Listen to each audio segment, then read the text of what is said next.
नमस्कार, दिन भर की बड़ी खबरों में आपका स्वागत है। मैं हूं आपके साथ मानसी। आज इस बुलेटिन में बात होगी वक्फ कानून पर सुप्रीम कोर्ट के रुख की, बिहार में राहुल के दौरे की, देखेंगे गुजरात में हो रहे कांग्रेस के अधिवेशन की तैयारियों को, क्यों सुप्रीम कोर्ट से फिर लगी योगी सरकार को फटकार, जानेंगे आरएसएस प्रमुख मोहन भागवत की बड़े बयान को, और बुलेटिन के आखिर में देखेंगे जाने माने कार्टूनिस्ट इरफान की किस खबर पर पड़ी तिरछी नजर। लेकिन दिन भर की तमाम बड़ी खबरों से पहले एक नजर आज की सुर्खियों पर।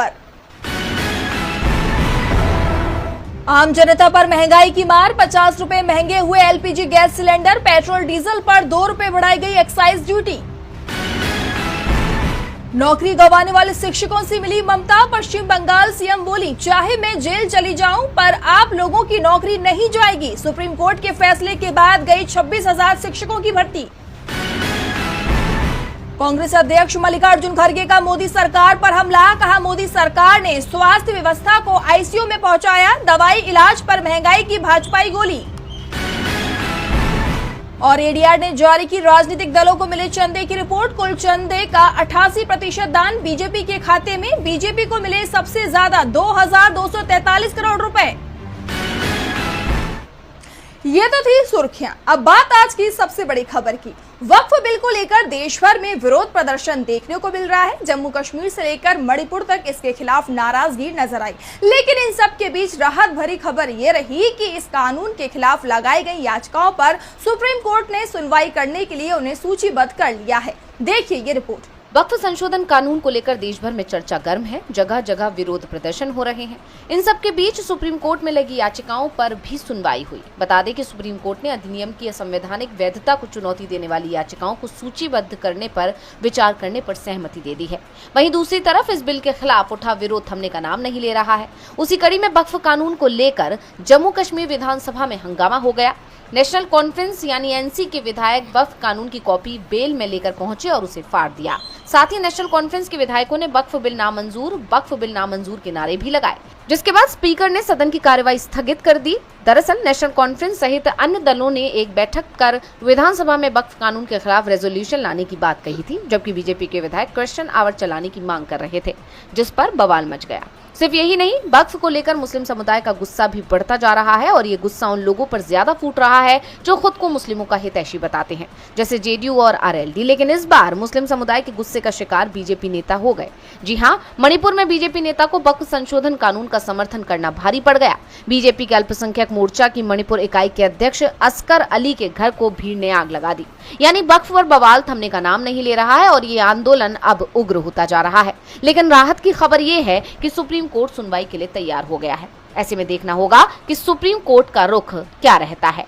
वक्फ बिल को लेकर मोदी सरकार की टेंशन खत्म होती नहीं दिख रही है, तो टेंशन बिहार चुनाव से पहले राहुल ने बीजेपी की बढ़ा रखी है। कांग्रेस सांसद राहुल गांधी ने अपने बिहार दौरे के दौरान केंद्र की मोदी सरकार, आरएसएस और नीतीश सरकार पर तीखा हमला बोला। साथ ही राहुल ने पटना में संविधान सुरक्षा सम्मेलन में जातीय गणना, दलित आदिवासी अधिकारों जैसे मुद्दों पर सरकार को घेरा। तो और क्या कुछ कहा राहुल ने, आइए देखते हैं इस रिपोर्ट में।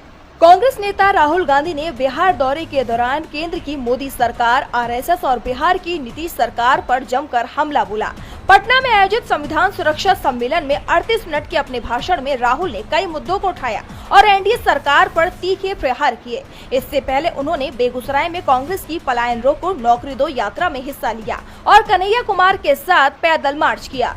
राहुल ने प्रधानमंत्री नरेंद्र मोदी पर निशाना साधते हुए कहा, महात्मा गांधी ने माय एक्सपेरिमेंट्स विद ट्रुथ लिखा था, लेकिन मोदी जी शायद माय एक्सपेरिमेंट्स विद लाइस लिखेंगे। शेयर बाजार में हालिया गिरावट पर तंज कसते हुए उन्होंने कहा, अमेरिकी राष्ट्रपति ट्रंप ने शेयर बाजार की धज्जियां उड़ा दी है, आज मार्केट धराशायी हो गया है। वहीं आरएसएस पर हमला बोलते हुए राहुल ने कहा, संविधान में सावरकर की सोच नहीं बल्कि गांधी, नेहरू और अम्बेडकर जैसे लोगों की सोच है। आज देश में आदिवासी और दलित सेकंड क्लास सिटीजन बन गए हैं। उन्होंने नीतीश सरकार पर अडानी अंबानी को फायदा पहुंचाने का आरोप लगाया और वादा किया कि कांग्रेस की सरकार बनी तो जनता के हित में काम होगा। राहुल ने जातीय जनगणना को जरूरी बताते हुए कहा, तेलंगाना में हमने जातीय जनगणना करवाई जिसका पूरा डेटा हमारे पास है। ये एक्सरे की तरह है जो लोगों को उनका हक हक दिला सकता है। उन्होंने 50% आरक्षण की सीमा को तोड़ने की बात कही। राहुल ने दावा किया कि मजदूरी करने वालों में 90% दलित, आदिवासी और गरीब हैं, जबकि कॉरपोरेट सेक्टर पर कुछ लोग कब्जा जमाए हुए हैं। उन्होंने कांग्रेस में बदलाव का जिक्र करते हुए कहा कि अब पार्टी में 2/3 जिला अध्यक्ष दलित और गरीब वर्ग से हैं। अंत में अपनी गलतियों को स्वीकार करते हुए उन्होंने कहा, पहले हम उतनी तेजी से काम नहीं कर सके, लेकिन अब गरीब जातियों को साथ लेकर बिहार का चेहरा बदलेंगे। राहुल ने पटना में ये साफ कर दिया कि वो इस बार पूरे दमखम के साथ बिहार चुनाव लड़ेंगे, जिसमें राहुल दलितों की आवाज को बुलंद करेंगे। तो बुलंद हौसले इस बार गुजरात में कांग्रेस के देखने को मिलेंगे। दरअसल बीते कुछ चुनावों के बाद से कांग्रेस अब निचले स्तर से अपने संगठन को मजबूत करने पर काम कर रही है। इसी कड़ी में पार्टी गुजरात में अपना आधार मजबूत करने के लिए 8 और 9 अप्रैल को गुजरात में अधिवेशन कर रही है, जिसके लिए पार्टी तैयारियों में जुटी हुई है। आइए देखते हैं ये रिपोर्ट। कांग्रेस सांसद राहुल गांधी की नजर अब मोदी के गढ़ गुजरात पर है और इसके लिए अभी से पार्टी अपनी तैयारियों में जुट गई है। हालांकि गुजरात विधानसभा चुनाव में अभी 2 साल का वक्त है, लेकिन कांग्रेस अभी से अपने संगठन को मजबूती से तैयार कर रही है। 8 और 9 अप्रैल को अहमदाबाद में पार्टी का कन्वेंशन आयोजित हो रहा है, जिसमें कांग्रेस के राष्ट्रीय अध्यक्ष मल्लिकार्जुन खड़गे, PCC chairperson Sonia Gandhi, party सांसद राहुल गांधी समेत 3000 से ज्यादा डेलीगेट्स शामिल होंगे। इससे पहले गुजरात में कांग्रेस का आखिरी अधिवेशन 1961 में भावनगर में हुआ था और अब 64 साल बाद पार्टी ने एक बार फिर गुजरात का रुख किया है। राहुल गांधी संसद में कह चुके हैं कि हमने आपको अयोध्या में हराया है और हम आपको 2027 में गुजरात में हरा कर दिखाएंगे। यानी वो पीएम मोदी के घर में ही बीजेपी को हराने की बात कह रहे हैं। इसके लिए ही 2 दिवसीय राष्ट्रीय अधिवेशन का आयोजन किया जा रहा है। इससे कार्यकर्ताओं में ये संदेश जाएगा कि अब पार्टी गुजरात में सक्रिय हो गई है और पार्टी का राष्ट्रीय नेतृत्व गुजरात में दिलचस्पी रखता है। इस अधिवेशन में कई कार्यक्रमों की घोषणा की गई है। इस दौरान कांग्रेस का राष्ट्रीय नेतृत्व गुजरात में पार्टी की स्थिति पर भी विचार विमर्श करेगा। शाहीबाग के ऐतिहासिक सरदार स्मारक में कांग्रेस वर्किंग कमेटी की बैठक आयोजित होगी। आपको बता दें कि इससे पहले 8 मार्च को भी राहुल गांधी गुजरात दौरे पर थे, जहां उन्होंने अपनी ही पार्टी के नेताओं को नसीहत दी थी। उन्होंने चेतावनी देते हुए कहा था कि जो नेता कांग्रेस में रहकर बीजेपी की मदद कर रहे हैं, पार्टी को उनकी जरूरत नहीं है। उन्होंने साफ कहा था कि गुजरात नया विकल्प चाह रहा है, लेकिन कांग्रेस पार्टी उसे दिशा नहीं दिखा पा रही। अब ऐसे में कांग्रेस का ये अधिवेशन कितना कारगर साबित होता है, ये तो देखने वाली बात होगी, लेकिन बीजेपी की धड़कनें अभी से बढ़ी हुई हैं। कांग्रेस चुनाव से पहले ही गुजरात में अपनी पार्टी को मजबूत कर रही है, जिससे बीजेपी की मुश्किलें खड़ी होने वाली है। इस बीच महाराष्ट्र कांग्रेस अध्यक्ष हर्षवर्धन सपकाल ने बीजेपी सरकार पर बड़ा आरोप लगाया है। उन्होंने कहा कि वक्फ कानून के जरिए भूमि अधिग्रहण के बाद अब बीजेपी की मंशा मंदिरों के सोने को हड़पने की है। सपकाल के इस बयान ने सियासी हलकों में हलचल मचा दी है। तो आखिर क्या है पूरा मामला, आइए देखते हैं इस रिपोर्ट में। महाराष्ट्र कांग्रेस अध्यक्ष हर्षवर्धन सपकाल ने मोदी सरकार पर बड़ा हमला बोला। उन्होंने आरोप लगाया कि वक्फ अधिनियम के जरिए भूमि अधिग्रहण करने के बाद अब केंद्र सरकार की नजर केरल के प्रसिद्ध पद्मनाभ स्वामी मंदिर में रखे भारी मात्रा में सोने पर है। नासिक में कांग्रेस कार्यकर्ताओं की बैठक को संबोधित करते हुए सपकाल ने कहा कि जब अंग्रेजों ने दिल्ली को अपनी राजधानी बनाने का फैसला किया, तब पूजा स्थलों को सुरक्षित रखने की मांग उठी थी। इसके लिए 1913 में पुनर्वास अधिनियम के तहत वक्फ बोर्ड बनाया गया, जिसका उद्देश्य मंदिरों, मस्जिदों और गुरुद्वारों सहित सभी धर्मों के पूजा स्थलों को विशेष अधिकार देना था। बीजेपी सरकार वक्फ संशोधन विधेयक के जरिए भूमि हड़पने की कोशिश कर रही है और अब उनका अगला निशाना तिरुवनंतपुरम स्थित पद्मनाभ स्वामी मंदिर का सोना है, जिसे श्री वैष्णव परंपरा में भगवान विष्णु का पवित्र स्थल माना जाता है।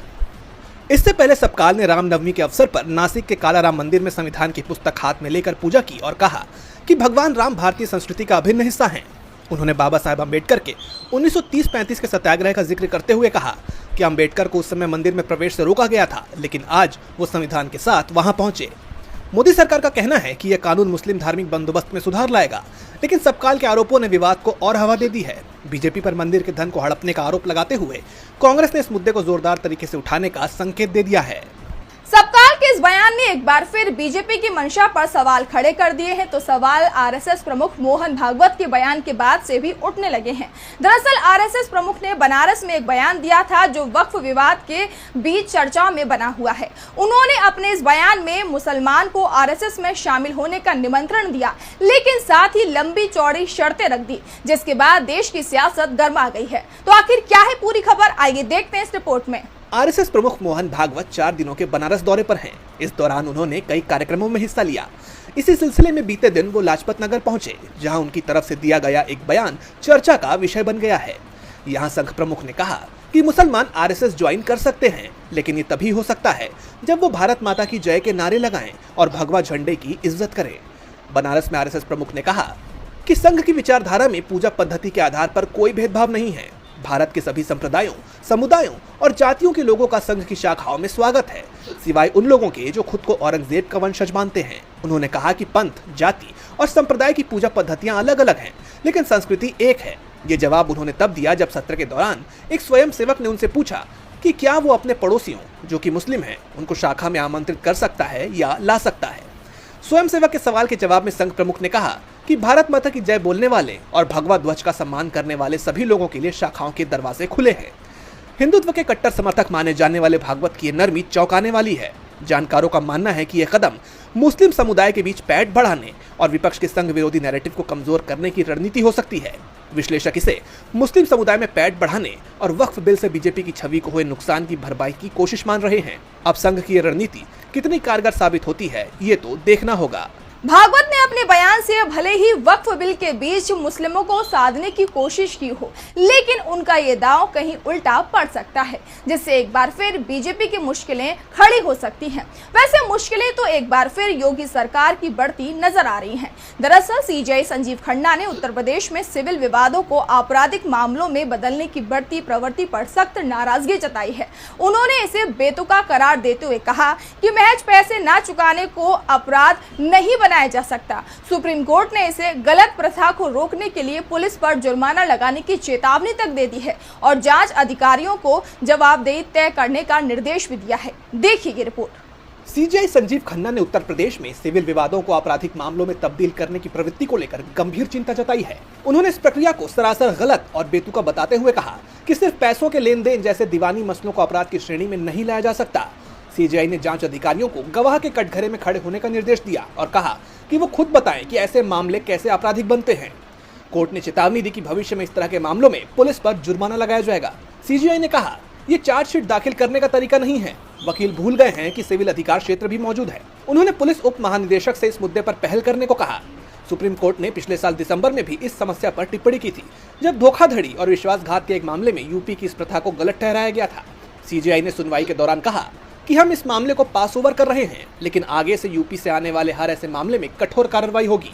उनका मानना है कि यह रोजाना की प्रथा बन गई है, जो न्यायिक प्रणाली के लिए चिंताजनक है। कोर्ट ने स्पष्ट किया कि इस प्रवृत्ति को रोकने के लिए सख्त कदम उठाए जाएंगे। सुप्रीम कोर्ट ने एक बार फिर योगी सरकार पर सख्ती दिखाई है, तो इस बीच आज एक बार फिर भारतीय और वैश्विक शेयर बाजारों में भारी गिरावट दर्ज हुई है, जिसकी वजह अमेरिकी राष्ट्रपति डोनाल्ड ट्रंप की नई टैरिफ नीति को माना जा रहा है। सेंसेक्स 2226 अंक और निफ्टी 742 अंक गिरावट के साथ बंद हुए। इससे निवेशकों को 19 लाख करोड़ रुपए का नुकसान हुआ, जिससे बाजार में हाहाकार मचा हुआ है। देखिए ये रिपोर्ट। भारतीय शेयर बाजार और वैश्विक बाजारों में भारी गिरावट देखी गई, जिसका मुख्य कारण अमेरिकी राष्ट्रपति डोनाल्ड ट्रंप की तरफ से हाल ही में घोषित व्यापक टैरिफ नीति को माना जा रहा है। बीएसई सेंसेक्स 2226 अंक गिरकर 73,137 पर बंद हुआ, जबकि निफ्टी में 742 अंकों की गिरावट आई और ये 22,161 पर आ गया। निवेशकों की संपत्ति में लगभग 19 लाख करोड़ रुपए की कमी आई, क्योंकि बीएसई की लिस्टेड कंपनियों का मार्केट कैप 403 लाख करोड़ से घटकर 384 लाख करोड़ रुपए हो गया। ये गिरावट ट्रंप के 2 अप्रैल को घोषित टैरिफ से शुरू हुई वैश्विक उथल-पुथल का हिस्सा है, जिसमें भारत पर 26% टैरिफ सहित कई देशों पर भारी आयात शुल्क लगाया गया। इसके जवाब में चीन ने अमेरिकी वस्तुओं पर 34% टैरिफ लगाया, जिससे वैश्विक व्यापार युद्ध की आशंका बढ़ गई। अमेरिकी बाजारों में शुक्रवार को भारी बिकवाली के बाद सोमवार को एशियाई बाजारों जैसे कि जापान के निक्केई और ताइवान में भी तेज गिरावट दर्ज हुई। जानकारों का कहना है कि ट्रंप के टैरिफ से वैश्विक आर्थिक मंदी का खतरा बढ़ गया है। जेपी मॉर्गन के अर्थशास्त्री ब्रूस कॉसमैन ने 2025 में वैश्विक मंदी की संभावना को 60% तक बताया। भारत में विदेशी निवेशकों ने अप्रैल में 13,730 करोड़ रुपए की इक्विटी बेची, जिससे बाजार पर दबाव बढ़ा। हालांकि विशेषज्ञों का मानना है कि भारत अन्य देशों की तुलना में कम प्रभावित हो सकता है, बशर्ते वो अमेरिका के साथ बेहतर व्यापारिक समझौता कर ले। और बुलेटिन के आखिर में देखेंगे जाने माने कार्टूनिस्ट इरफान की किस खबर पर पड़ी तिरछी नजर।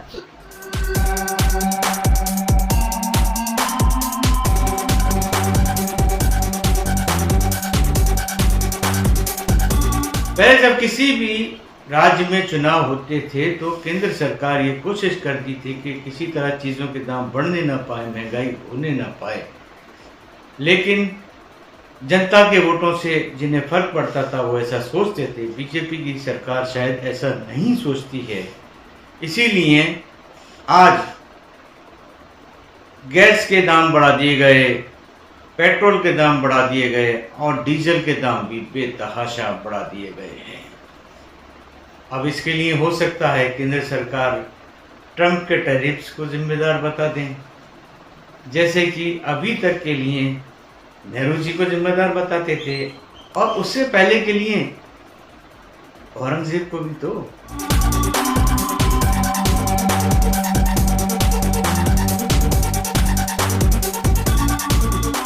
बहुत बहुत शुक्रिया इरफान जी। तो आज इस बुलेटिन में इतना ही। आप देखते रहिए डीबी लाइव। नमस्कार।